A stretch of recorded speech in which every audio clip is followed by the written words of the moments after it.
Donnalyn Bartolome's dance cover of Dessert has gone viral. Find out why. There had been a lot of viral videos online that show sick dance moves done by different personalities. Here's another video that will surely make you fall in love with Donnalyn Bartolome. After the heart-stopping dance covers of Ella Cruz, Donnalyn Bartolome also made her own dance rendition of the hit song Dessert.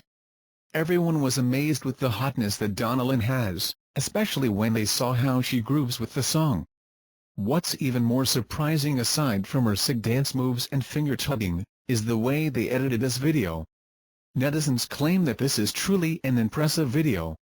Let the whole world know about this story. Invite you to watch the video. Jaya's half-sister dug up the body of their mom, Elizabeth Ramsey. Why? Watch this. Elizabeth Ramsey's body was dug up by her daughter Susan Ramsey and ordered to transfer it to San Carlos, Negros Occidental. In a news report, Susan stated that her mom's final wish before she died last year was for her body to be buried in Negros Occidental. Susan then revealed that Jaya, her half-sister, wanted to cremate the remains of their mom, but Susan stopped her and sighed that it wasn't what their mom wants. It was Jaya's wish to cremate her, not my mother's wish. She's not visiting mother, not even for Christmas. She's living with rats and her daughter's living in a mansion. She can't even put our mother in a decent house, she said. Susan also told Jaya to drop her surname Ramsey because she's not even using it. Jaya then stated that she doesn't want to make the issue bigger because her mom gave her the permission to take control of her remains.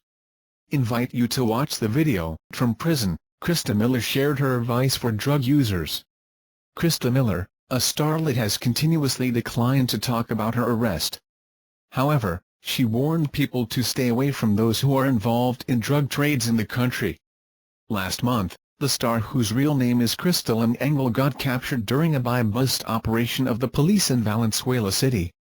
She disobeyed the Republic Act No. 9165, or the Comprehensive Dangerous Act of 2002. Miller became a controversial figure as she was first linked to illegal drugs when she was the guest of Ricardo Chacha Camata, a convicted drug lord, at a hospital last 2014. Also, she was identified as the reason why celebrity Cesar Montano and Sunshine Cruz broke up. Krista Miller is one of the high-profile personalities related to illegal drugs. Celebrities like Mark Anthony Fernandez and Sabrina M. were also caught using illegal drugs. Miller also shared that she regrets being arrested, especially since she just gave birth to her child 6 months ago. Invite you to watch the video. Photo of maid sitting by herself as employer's feast goes viral. A family's helper can easily be taken for granted, as people forget that they provide the services that keep a family together and make their lives easier. This family maid was seen on a separate table, as she watches her employer's family eat away at a restaurant, and is now viral all over the internet. It can be seen that the family were feasting on the other table, while the maid was just sitting there and looking without even a drink for herself. The family was from Indonesia's capital, Jakarta, and the person who took the photo was a local man by the name of Michael Fanny. The heartbreaking photo brought an outpouring of sympathy from all over the internet, as social media users reacted to the photo, expressing anger. Fanny's post reached over 60,000 shares. Your pembantu, servant, is part of your life. A reflection of your humanity. Imagine you are in their position, no phone to hold, not invited to eat, eyes just looking around. We must respect and love our maids, our drivers, our gardeners. Life is not about profits and loss, it is not about ourselves. By sharing a little of what we have, then we are sharing the love of God. The workforce of Indonesia is made up hugely by the domestic workers, both local and foreign. It is not unknown to the international community that many start from a young age and grow old serving the families of the rich and powerful. Invite you to watch the video. Safe Galaxy Note 7 smokes up airplane cabin. Samsung's woes just have never seemed to end ever since its Galaxy Note 7s literally started to go up in smoke. And despite the recall and replacement units, a report has surfaced about one of said replacements burning through airplane carpeting. The alleged safe Note 7 was brought on board Southwest Airlines Flight 994 by owner Brian Green, which he promptly powered down at the request of the crew. The next thing he knew, the device had started smoking in his pocket and quickly dropped it on the airplane floor, reports The Verge. A thick grey-green angry smoke had started pouring out of the device, said Green.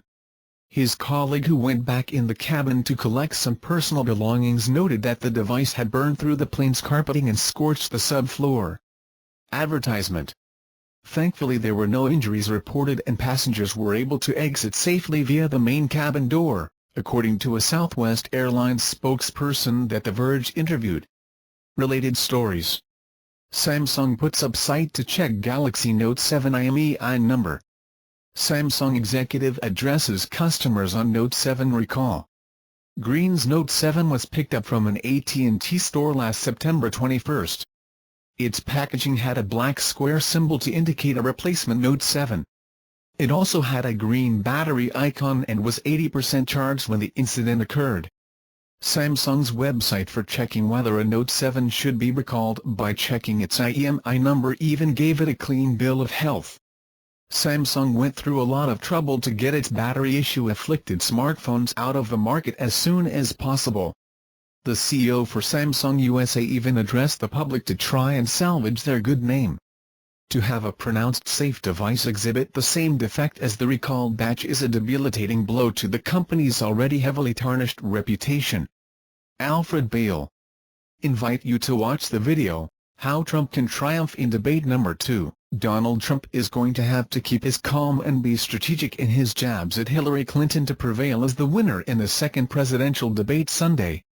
Robin Beck, AFP. Getty Images. After a scattershot inaugural debate performance that cost him in the presidential horse race, Donald Trump's hopes for a rebound rest on scoring a clear-cut victory over Hillary Clinton during Sunday night's town hall in St. Louis. Trailing Clinton by 3 to 6 points nationally and lagging in key battleground states with less than a month before Election Day, the Republican nominee has little room for error and is under pressure to deliver a crisp, cogent argument for himself while comfortably connecting with uncommitted voters who will be seated inside the room. That goal became even more arduous late Friday, when The Washington Post posted a video capturing Trump having a lewd conversation 11 years ago en route to tape an Access Hollywood segment about Trump's cameo in a soap opera. In the video, Trump can be heard speaking graphically about attempting to move in on a married woman, and stating that you can do anything to beautiful women, when you're a star. I did try and F her. She was married, Trump says. You know I'm automatically attracted to beautiful, I just start kissing them. It's like a magnet. Just kiss. I don't even wait. And when you're a star they let you do it, Trump says. Grab them by the PY, he says. You can do anything. Trump attempted to downplay the remarks as locker room banter, but the predatory and vividly repellent nature of the conversation may have an irreversible impact on his already flailing candidacy. The GOP nominee now will enter the debate in an embarrassing posture, forced to explain away comments that are inexplicable for anyone in public life, let alone a major party presidential nominee. Trump may have had a plan of attack in mind for the second 90-minute debate at Washington University in St. Louis, which will feature questions from surrounding audience members as well as moderators Anderson Cooper of CNN and Martha Raddatz of ABC News, who will consider queries submitted from the public online. But now his personal conduct and treatment of women are certain to be predominant topics. The candidate must find some way to show regret and remorse, without becoming defensive, if he hopes to salvage his candidacy. Prior to this political earthquake, his execution during a town hall in Sandown, New Hampshire, on Thursday night might offer clues to a more refined and focused debate approach. After flirting with the notion of going after former President Bill Clinton's infidelities, Trump appeared to dismiss the idea to a questioner, saying, "It is about issues, it is about policy. But in this format, it's also about people, and how a candidate can show sympathy, empathy and warm assurance when confronted with the country's most vexing problems." This is not something Trump has appeared comfortable doing on the trail, preferring the massive rally to the intimate gathering and the searing rhetorical strike to the softer stroke of optimism. Nonetheless, Trump's campaign is well aware they need their candidate to perform at a high level Sunday night, and Trump himself appears to be grudgingly taking preparations at least marginally more seriously. He has no scheduled public events Friday or Saturday, a rarity for an individual who feeds off adoring crowds and persistent media attention. As he readies to take the stage Sunday night, here's a U.S. News guide to how Trump can succeed in the second go-round in order to make his campaign great again. If he accomplishes even a draw with Clinton, it'll be perceived among the media as a victory, and will hand him the opportunity for another revival. Turn the tax issue into an advantage. Given the ripple effect of the New York Times revelation regarding Trump's 1995 tax records, the businessman should be prepared to put the topic to bed, or at least to stifle it as much as possible. Barring a surprise late decision to release his tax returns, something he has repeatedly refused to do despite a decades-long precedent of presidential candidates making their records public, it's imperative that Trump try to turn the narrative that he may have gamed the system into a positive. In the first debate, prior to the Times reporting that he took a $916 million loss that could have allowed him to avoid paying federal income taxes for up to 18 years, Trump boasted that skirting such tax laws makes me smart. "I take advantage of the laws of the nation," he declared. What was missing was a precise and emphatic articulation of how tax loopholes are a symptom of the entire rigged system he's trying to change for the good of the people. He ought to tie it to one of his original campaign themes: the system is rotten, controlled by lobbyists and big donors, and if you don't like the tax code, blame them, says Tucker Carlson, the conservative commentator, editor-in-chief of the Daily Caller and former sparring partner on CNN's now-defunct Crossfire. And by the way, of the people who wrote the tax code, how many are supporting Trump? Just about zero. They're all for Hillary. Because she's corrupt. That's what I'd say. Democrats aren't going to lay off Trump's tax returns no matter what he says. But given that a Reuters Ipsos poll found that 67% of Americans say it's selfish for a presidential candidate to pay no taxes, Trump should attempt to redirect the conversation by shining a light on the loopholes benefiting the wealthy and touting his knowledge as an advantage in reforming the complicated system. Show some heart, hug a voter. Feeling your pain has not been a strong suit of Trump's. A hypermasculine alpha male, he is happiest and most effective as a primal aggressor, hurling slashing attacks and doling out debasing put-downs.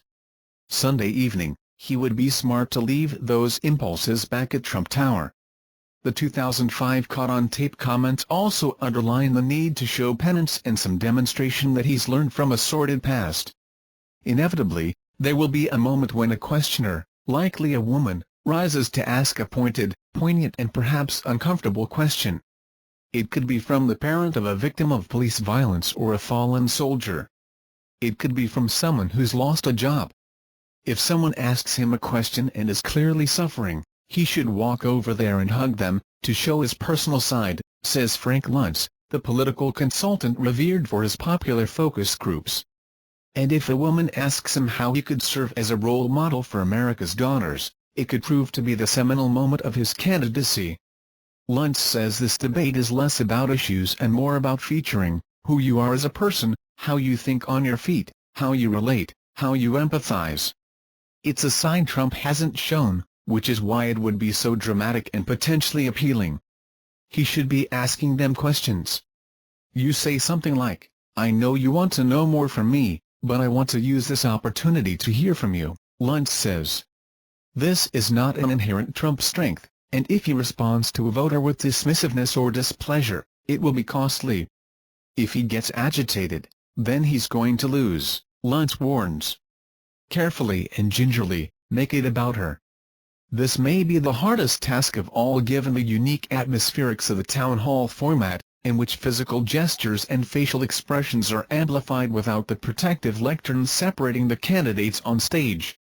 But fighting from behind, Trump still needs to make this election about Clinton, casting her as the worse option even while wearing all his warts. He just has to do it carefully and gingerly, choosing the right moments, building a surgical case and not going overboard. In the first debate, he let Clinton off the hook too easily on her use of a private email server and address, a decision she now admits was a mistake and has hamstrung her campaign throughout the year. He spent just 24 total seconds on the topic in the first debate, and simply dubbing the episode's intricacies disgraceful is not enough. He needs to demonstrate how the controversy undercuts her trust with the public and delineate the case that it disqualifies her from serving. And he doesn't need a question about it to do so. Anytime the issue of character, trust, judgment or integrity is raised is a prime opportunity for Trump to wield this argument. It's even better if he's talking directly to a voter about it, rather than snarling straight at Clinton. Trump also could broaden the argument against Clinton in an effort to undercut the claim that she's the most qualified candidate in history. Portland, Maine, November 28. A stretch of stores along the base of Munjoy Hill had opened signs out and were ready for business as part of Small Business Saturday, November 28, 2015. Small business owners prefer Trump, though perhaps begrudgingly. Drew Nettles, a conservative political consultant with ties to the energy industry, says Trump should go back decades to pick apart Clinton's entire rationale for her candidacy. In short, turn her long track record in public life into a picture of rank incompetence. Note how she burst onto the national scene running her husband's administration into the ground with the overreach on Hillarycare, producing the first Republican House majority for a generation, Nettles says. Note how she struggled against the glass ceiling, window shopping from the White House before cherry-picking a safe seat for a state in which she had never lived. After a distinguished service in the Senate, she goes on to blow her post position as the default nominee to a guy fresh out of the state legislature whose claim to fame was one good speech and 2 autobiographies before actually achieving anything. He continues, she takes her vaunted skill set and runs our foreign policy into the ground. Now she wants to be president and run our economy, which she would do with the same dangerous lack of basic competence she's displayed to date in every position she's demanded as her right rather than earned. This TTS demo is for testing and evaluation purposes only. Any unauthorized commercial use is prohibited. This torrid indictment would require a retention of history and chronology that, again, Trump has not demonstrated. But done temperedly and delicately, it's a case that would reverberate powerfully through the media echo chamber and force Clinton to defend a roughly 3-decade career in political power. It also would reinforce Trump's own unique position as an outsider who has never wholeheartedly run for anything until now. Thank you for watching videos. You remember the likes and comments below. Thanks.